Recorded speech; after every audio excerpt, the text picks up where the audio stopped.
things for me to say. That's why I'm looking down so I don't forget what I actually wanted to tell you. So the three of us all had very different interview experiences, I would say. So I know some of you did visit the office, some of you haven't visited the office. I visited the office early December last year, and we were still doing a 2-round interview process. I only did 1 round. I hope all of you get like an early sneaky invite and get to skip extra cases or something. I doubt it with the super day, but I only did the 1 round. So I just did 2 cases last year, got the call, pulled the plug, ran away from every other interview. But so the few things I wanted to say about the interviews themselves for y'all to know, and then I'm going to kick it over to Griff so he can give his experience. And I know I've talked to some of you about this. You may not need a framework in your interview. And when you say, can I take a minute to organize my thoughts? They'll directly tell you whether or not you need a framework. They'll either say, yeah, go ahead, or actually, let's jump right into this exhibit. And you're like, oh, okay. So just be ready to roll with the punches on that one.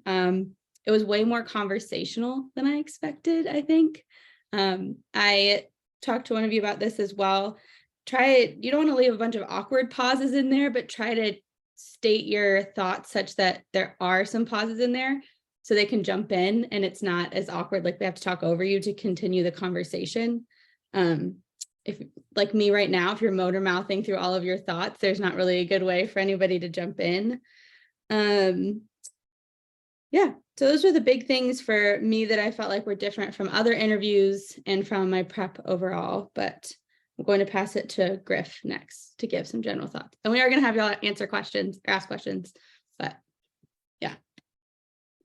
Yeah, so my experience was pretty much like the typical consulting interview experience that I was gonna guess it was. It was, I think, 2 or 3 for the first round and then 3 for the second round. And the cases were just like the ones we do to prep, which was like, I think one of the reasons it went really smoothly because it mimicked how we practice. Everyone, like Emmy said, I think we're pretty conversational. It wasn't super formal. I think people were like very nice and helpful, and like they weren't trying to trip you up too much. I think the cases were probably what I would rate as like intermediate cases, as far as like a lot of the cases you've gotten from second years will be harder than the cases. So, that's part of like why we do it that way. Other things, yeah, I don't think I had any experiences where they I think I had time to do a framework, but I also asked and they said, yeah, sure, take some time. Similarly, some people like expected me to take time on brainstorming. So if you've gotten to the point where like you jump right into brainstorming, like it's totally fine to take that pause. I think, I wouldn't rush through it too much. I would try to take your time and get things right. I wouldn't worry about timing because I didn't have any instance where I felt like I was getting close on time. Additionally, don't be surprised if they don't ask you anything about yourself at the beginning. They want this to be blind. They don't want to know where you're from. They might not ask you to do any, tell me about yourself or anything. They're basically going to introduce themselves and be like, let's jump into the case, and that's just a way to keep it as unbiased as possible. They don't want to know your background or where school you're from, etc. Otherwise, people were super nice. And then the final interview were all partners. You'll get all their bios. You get everyone's bio ahead of time, or not bio, but their names. And so come to us and then we can, or go to Keaton or Caitlin. And I think I fired off emails to Caitlin or Steve once I knew, and they will give you information on them if they have it. The partners, you can also look up. I mean, this is I over prepared. You can look up what the partners do and what they're doing. That might help you. It probably won't. Bain gives the same standard cases. So it used to be that they would just create a case based on what the partner's expertise was. So if you saw they were did a lot of automotive, you could be like, oh, maybe it'll be an automotive. That's not how it's done anymore. So all of them are based on Bain gives them to them. But it is helpful to know who the partners are, their background, things like that.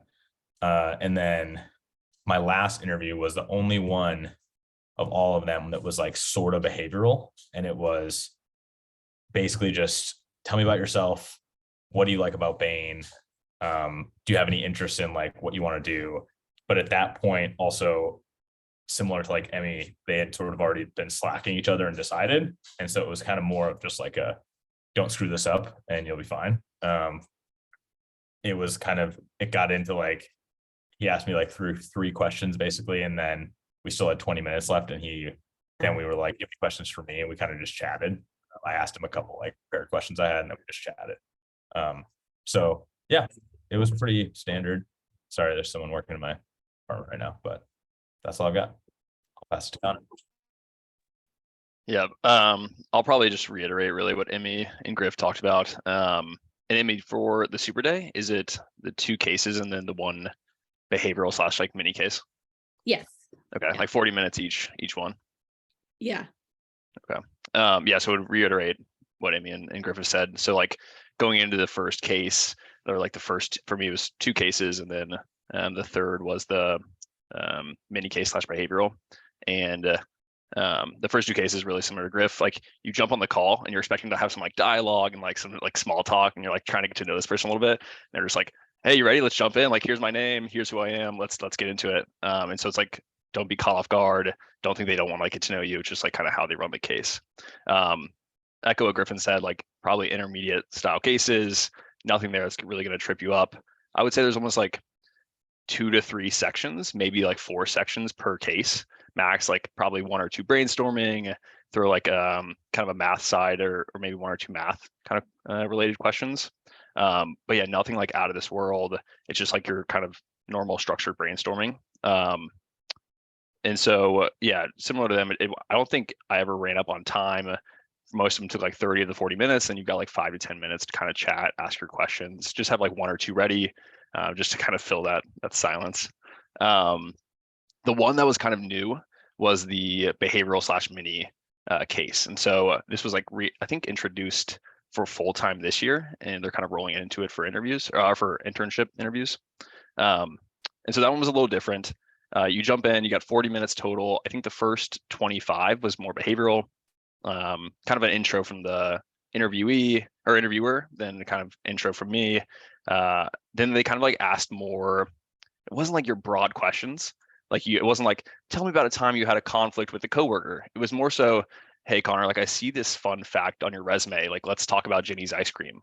And then we like lead into like, oh, Connor, like it looks like you did XYZ at Envision Healthcare. Like, what did that look like? And then I'd kind of give some background on it, try to hit the STAR framework, maybe hit it well, maybe kind of just ramble for a little while. And they'd find something like that they're interested in that explanation. Like, oh, it sounds like you probably had to report out to leadership in some kind of function. What did that look like for you? And then kind of like would talk about that. Like, oh, that sounds like you kind of had to pitch like a tough decision to leadership. Like, how did you walk through that situation? How did you talk about pros and cons and risks within that? And so it was much more like targeted on a certain experience than it was like this broad stroke of, oh, just like kind of asking random kind of behavioral questions. Griffin, I don't know if that was similar for you in your behavioral, but yeah, mine was much more resume targeted. Yeah, it was like I think the way he actually asked was like, walk me through your resume, which then I did my tell me about yourself. And then from there, he just asked me a couple and like the questions were very casual. Mine were not like, hey, tell me about a specific instance where you had a conflict with a manager. Like there was nothing like that. It was, how did you like have any leadership when you were leading projects? Like, what was that like? What was your experience like working with clients? And can you tell me about, some of those experiences? And so it seemed like they wanted you to sort of drive like explaining more about your background and your experience, but it's totally okay to like give a brief overview and then tell a quick story or something along those lines. And since if it's not, it doesn't seem like a super structured question. And so I don't know if I'm sure Bain kind of set it up this way, but like my interviewer during the more so behavioral was like much more.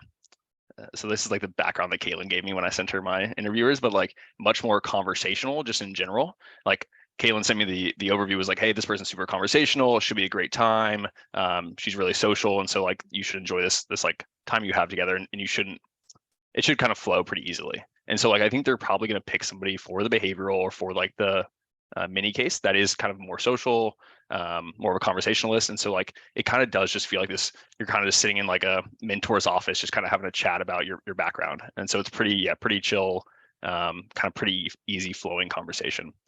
So that's like the first 25 or 30 minutes. And then it kind of just gradually transitions into this mini case. And the mini case is obviously similar to a case. There's like a prompt that they read out to you.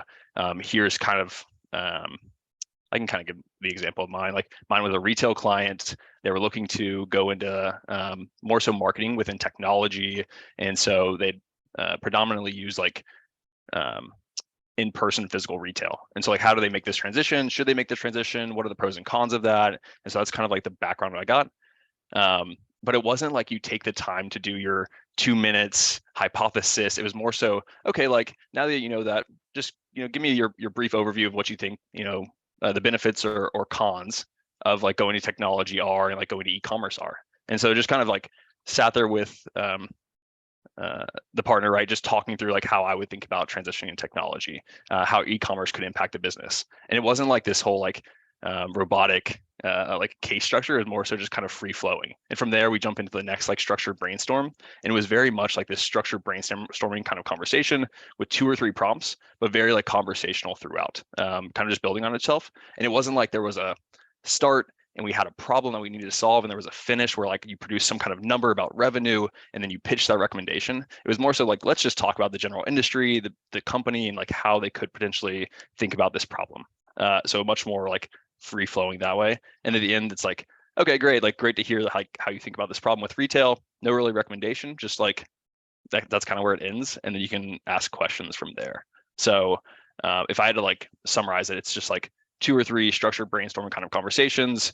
You're not like kind of going heads down at all. You're really just kind of chatting through the problem with your interviewer.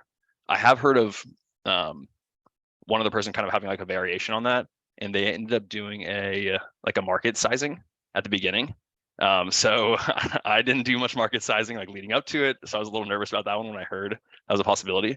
So maybe just spend like 30 minutes to an hour doing that. But I didn't end up experiencing that, but I just know that's like a possibility. So just maybe like brush up on that going in. Yeah, my understanding theirs will be market sizing. So I might poke our friends who did the market sizing one and get some intel to share around. Emmy, do you know if it was like a free-flowing market sizing question, like hey, tell me about the size of like kayak rentals in Austin, Texas? Like, was it super open-ended like that, or did they give them details on how to size a specific market with like number of people or hours or things like that?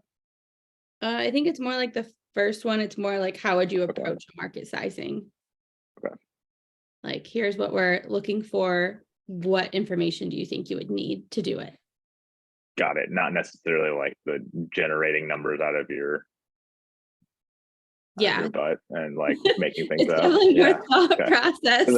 Because like I remember last year they had like some things on market sizing, and I never once had to do like a traditional market sizing thing. So I'm not saying that, like, I don't know. It just seems like I can report back. I thought Connor would be, yeah, Connor, for some reason I thought you'd done the same one that our other full-time interviewees had, but I'll just ask them and get them. Okay.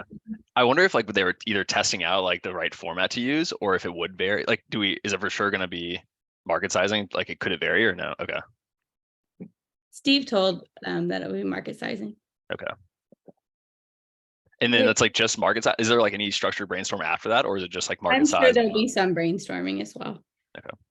Force you to do something with it. A lot of it, as Griffin Connor is saying, is like an understanding of how you approach your problems. Yeah. So then exact solutions. And to speak to like what we kind of skirted around, it is supposed to be blind interviewing. So you won't be interviewing with anybody you've previously met. You'll get their names 24 hours before in your Bain recruit portal.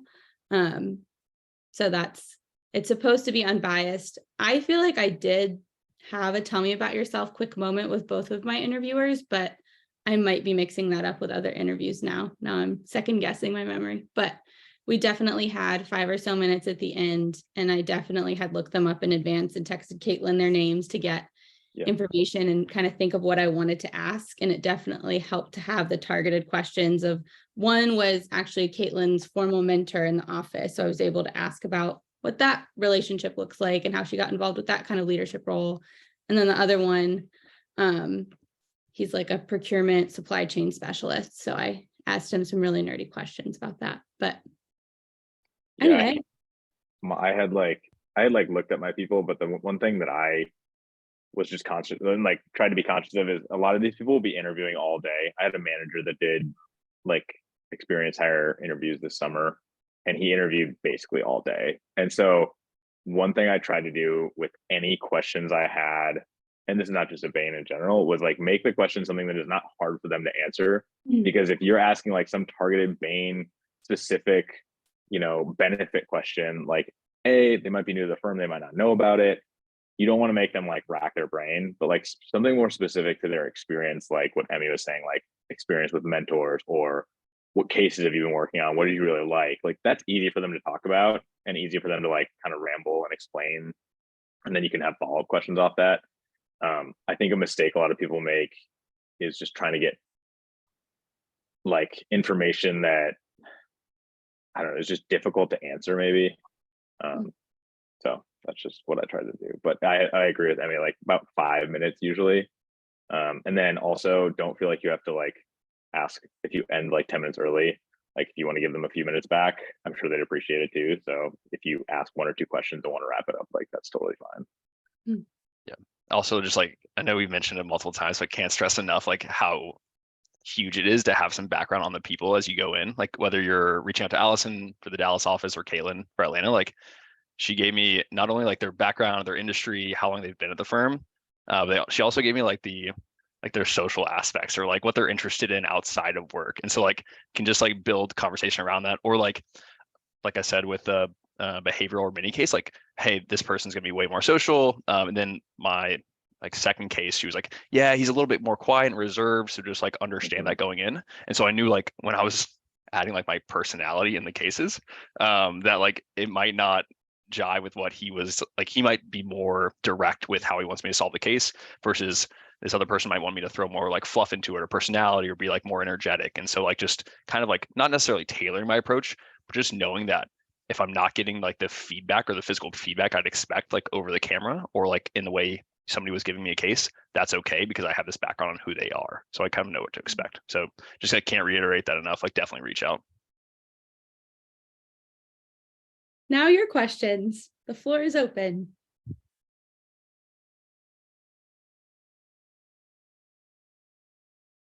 I've got one. In terms of behavioral, so I know that you said that they didn't ask early on, like where are you from, what school you at, all that stuff. But did they ask any behaviorals around just like how you deal with an issue in an office, like stuff that wouldn't give away anything about your background, but how would you deal with this issue in office? How would you lead people? How have you been led? Anything like that? Or were those first two just a case, 40 minutes or so? Yeah. Sorry, me, you go. The first two were just a case. They don't have your resume and they don't have any background on you. So they don't really even have something to ask from your experience. So that conversation at the end, feel like was more just testing, can you make conversation with people?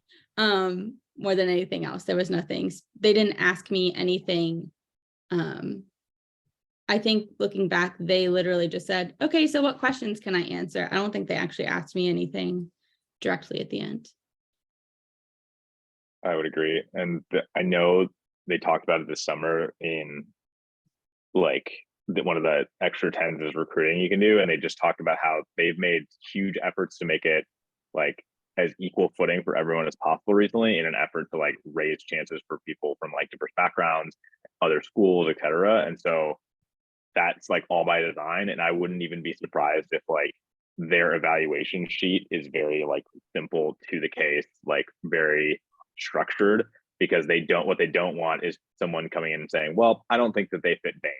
And it's like, well, what does that mean? So they really are trying to make it as equal as possible for you guys and not and just base it based on like, yeah, can you make casual conversation? Are you a normal person? Like, did you answer the case well? Things like that.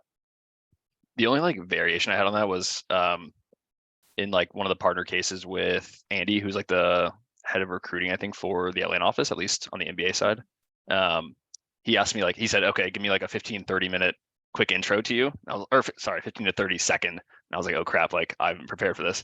But then the next part was like, okay, then like why Bain?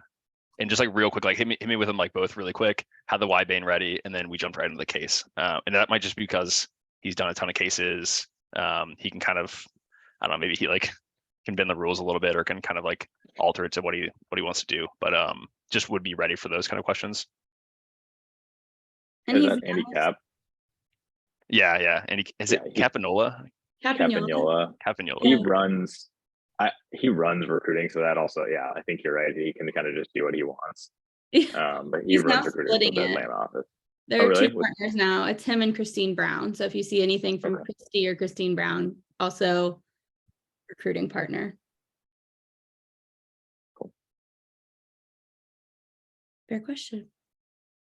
Is it possible that anything that we've talked about today is going to be Atlanta office specific, that it might be different in Texas?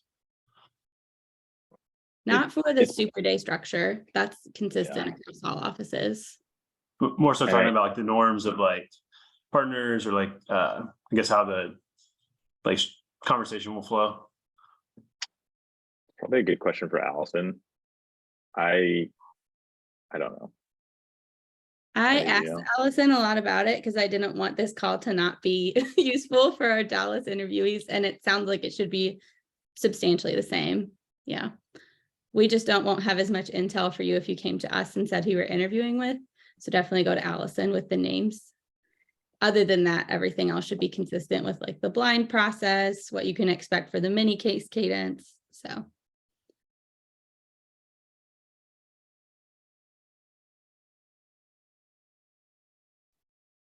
Griffin, I mean, I'll ask one of you guys. Any like, I don't know, like one takeaway or like one tidbit of like information you would share with this group outside of what you've already shared? Like anything that like, I don't know, you did when your case prep over the last couple of weeks, like the weeks leading up to it, anything within the case that you felt like went really well that you would like relay? Do you want me to answer first, Griff? Sure. So I think because I knew it was so conversational going in, I wanted to be as ready and fun as I could be. So I watched a lot of funny videos right before my interview. And I do think it helped. I think I was ready to have my personality come out. And I think it set me up for thinking through what like next level insights could I come in with, because I already, I got a pep talk from Caitlin maybe the day before, the 2 days before, of like, you're ready, you're prepared, you can case. Now just focus on like showing the extra things that you can bring to the table. So getting myself in like an energized, aka coffee, and then fun, aka SNL video mindset honestly helped me a ton. So happy to send you my playlist of faves if that's helpful to any of you. So Yeah, I think similarly, like I was going for the same sort of thing that Emmy was just talking about. Like my mindset was in the first round, like these people were just in my seat, like maybe 6 months ago, a year ago. On the partner round, I just kind of thought like these people have done what I've done. Like they're just people. They're not intimidating, even though they have 20 years of experience and run this firm. Like they want to hire you guys. You guys are, I mean, look at how many of you there are. Like they want to hire all of you. So like keep that in your mind, that this is not a test to weed you out. This is a confirmation to bring you into the firm. And then on top of that, like similar to Emmy, I had started meditating last year. So like I got a workout in, I like took some deep breaths, just like get your mind right. And, I just wouldn't worry about this because like as Connor can tell you, like it's going to work out how it's supposed to work out. And if it doesn't give you like your first choice right now, you're going to have another shot in the fall. And yeah, I think overall, just like relax and know that you've prepared and you'll be fine. but then I would say also tactically for this like time leading up to it, I never did more than one case in a day ever. I didn't do cases every single day. I feel like every third day it was more like, a conversation or a pep talk or some like kind of touch point that was less stressful. So definitely don't feel like now is the time to like crush cases, because the learning is largely done and now it's just maintenance and tweaking little things. Connor, do you have anything to add, since you definitely went through this process as well? I think like it probably like leans towards what you guys are saying, like much more just focus on being yourself, show your personality. Like the difference between my casing first round of internship versus like casing for full time, like there was no change. Like I was the same ability. I didn't have some breakthrough over the summer. Like I suddenly like know how to case better and I'm going to get the job offer because of that. The only thing that really changed was I was like much more calm in the final round interview, or like the full time interview. I made it like a concerted effort to like throw in some personality in there, try to make it much more conversational. Like think about, okay, how would this partner want to actually solve this if I was sitting in the room with them, actually working on a Bain problem versus like going through this like mock test of a case. And so like just trying to be more calm, conversational, like work through the problem with them versus just going heads down myself. Like I can tell you, like I made this probably the same mistakes in my internship interview that I did in my full time. But the only difference was like I connected with the interviewers more and was like more of a human during those interviews.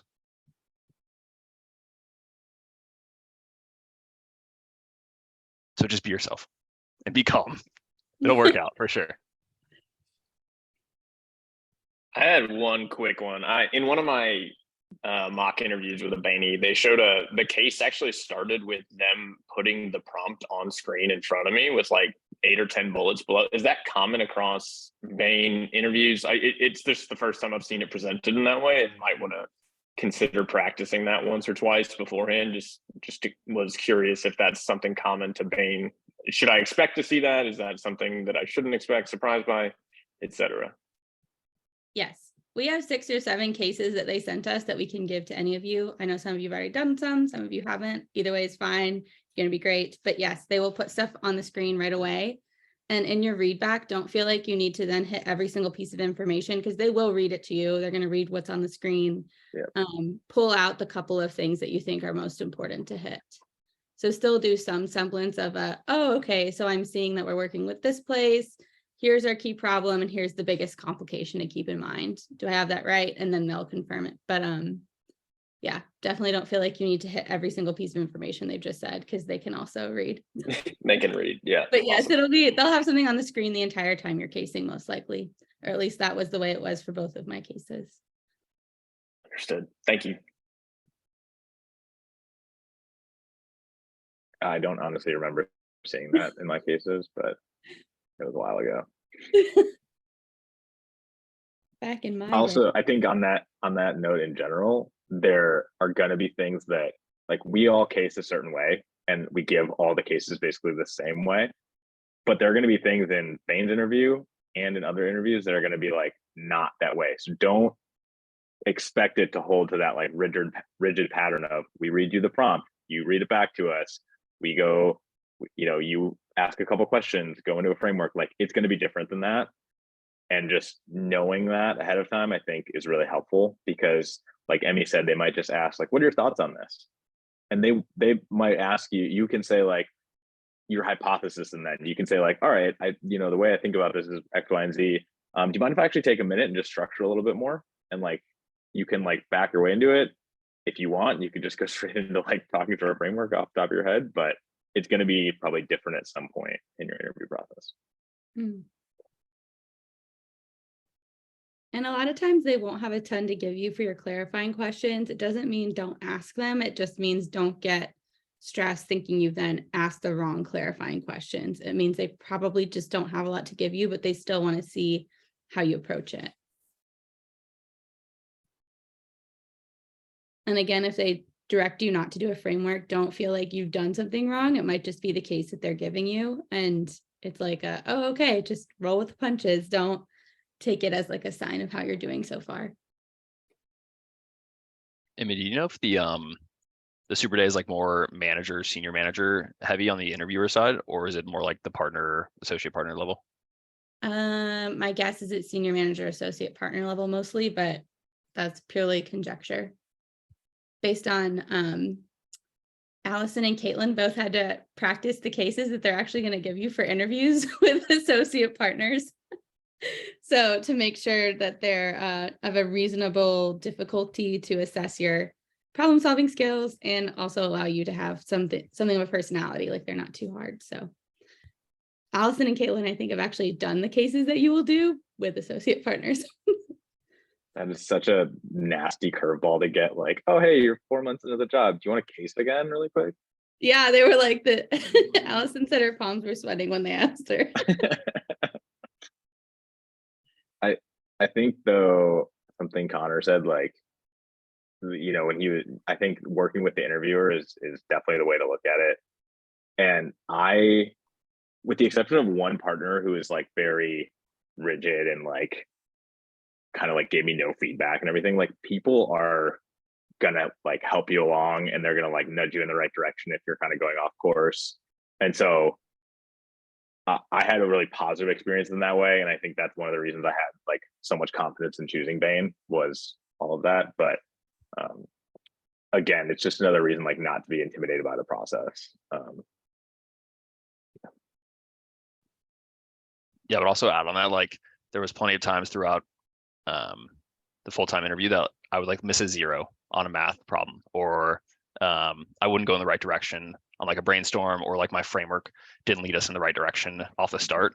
And it's not like that's going to ding you from the interview process. It's like if you shut down after that, if you kind of like, I don't know, lose steam, or you stop showing your personality, or like you get too focused on like that problem that you missed, or like I can't believe I missed that 0, and you focus in on that more than actually just continuing the case, like that will get you dinged. But like there's room for some error within these cases, so don't feel bad if like you miss something at some point and like they have to coach you through it. I think that's perfectly like normal and fine. Yeah, I think how you respond to those things is way more important. Like I told a lot of you, like if you do something wrong and back up and then do it correctly and like, or revise something, that's as impressive as getting it correctly, because it shows that like you can manage mistakes and manage yourself in a meeting, because you're gonna make mistakes like as a consultant. So just again, like keep your cool. It's okay. Messing up's fine. Reactions are like the most important thing, I think. And I think all of you are doing a good job too. And just like your general presence, like if I would focus on one thing in casing over the next couple of weeks, it's like Emmy was talking about, like bring your personality, like be confident, you know, feel relaxed. So like try to get yourself in that zone of like how you'd like to present yourself to an interviewer. Because the more you practice that now, the easier it'll be, and it'll just be automatic by the time the interviews roll around. And if you haven't done any casing with us, let us know, because our cases they give us actually have like a thing at the end with like, here are what good answers sound like and here are what great answers sound like. And I feel like that was very helpful for me to hear when I was going through it, and also to give you all, so you get an idea of like, oh, this is what they mean by a next level insight versus the standard expectation. We can't unfortunately just send you the slides, but we can talk you through it. Even if you don't want to do the full case, I'm happy to just talk through that comparison with some of y'all.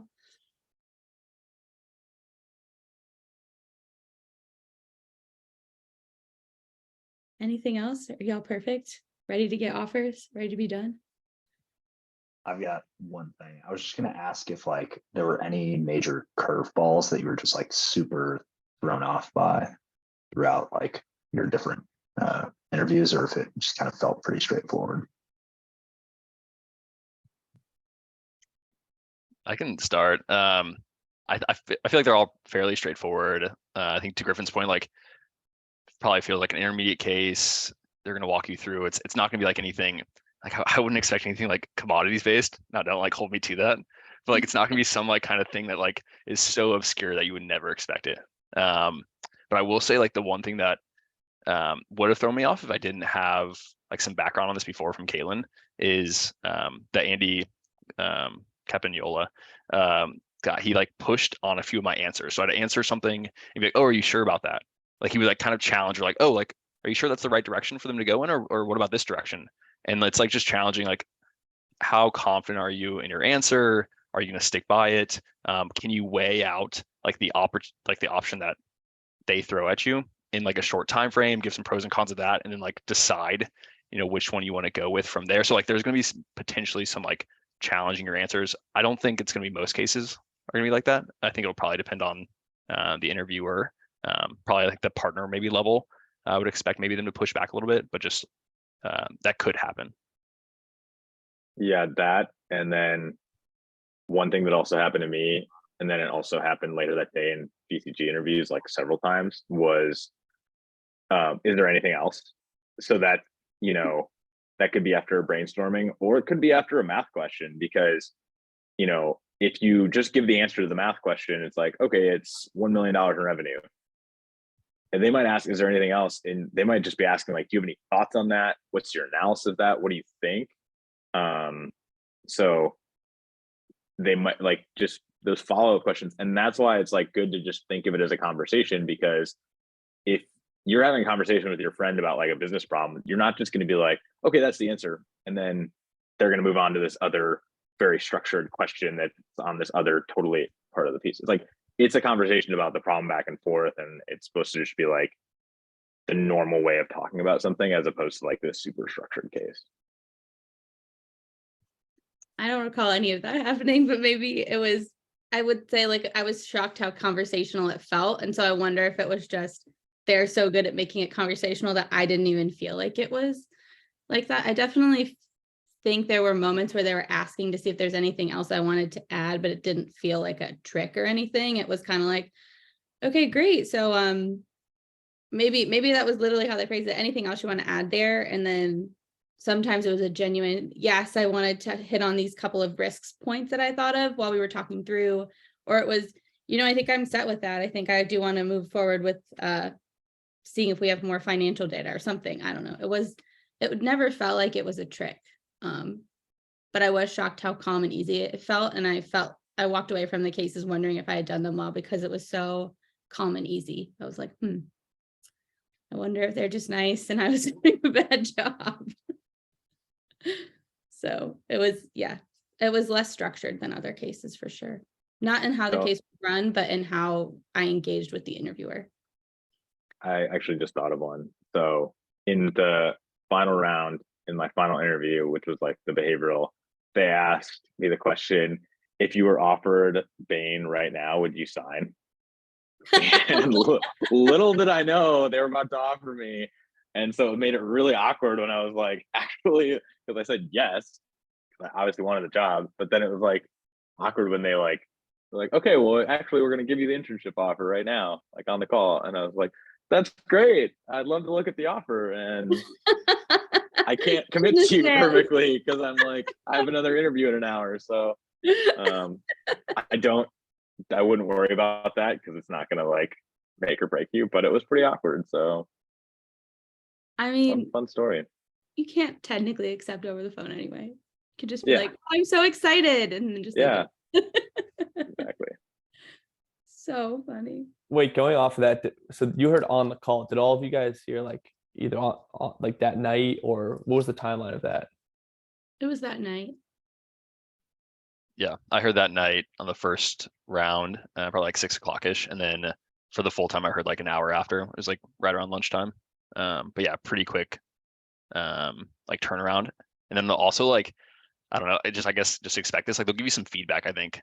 Like no matter if you get the offer or not, like they'll give you feedback on how things went and like how they saw your casing.